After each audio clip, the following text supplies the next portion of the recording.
High বন্ধুরা, এটা আমার ছোট্ট একটা হাতের কাজ। আমার ছাত্রছাত্রীরা আবদার করে আমাকে বলে, দিদি স্কুল থেকে আমাদের হাতের কাজ দিয়েছে, তুমি একটু কি বানিয়ে দেবে? এবার ওরা যখন বলে তখন খুব নাও বলতে পারি না, আর বানিয়ে দিই। সেই জন্য ভাবলাম তোমাদের সাথে একটা ভিডিও শেয়ারই করে নিই। এটা ছিল একটা ফুলের তোড়া বানানো। সবটাই আমি প্রথম থেকে শেষ পর্যন্ত তোমাদের দেখাবো। তোমরা কে কে এরকম হাতের কাজ বানাও পেপার কেটে, অবশ্যই সবাই জানিও। এগুলো কালারিং আর্ট পেপার কেটে কেটে খুব সুন্দর করে ডিজাইন করে অনেক কিছুই বানানো যায়। আমিও আগে অনেক কিছুই বানাতাম ঘরের জন্য, এখন সময় পাই না বলে বানানো হয় না। তোমরা কে কে বানাতে পারো অবশ্যই জানিও। আর এই ফুলের তোড়াটা লাস্টে দেখে অবশ্যই বলো কেমন হয়েছে। প্লিজ কেউ স্কিপ করে চলে যেও না ভিডিওটা। আমি সারা রাত ধরে বসে বসে বানিয়েছিলাম।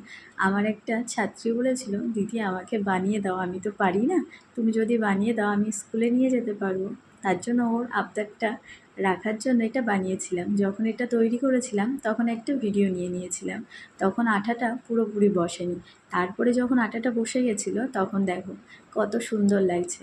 তোমরা অবশ্যই কমেন্টে জানিও ফুলের তোড়াটা কেমন লাগলো।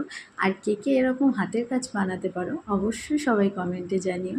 এইভাবে আমাকে ভালোবাসা দিও। ভিডিওটা কেমন লাগলো অবশ্যই জানিও।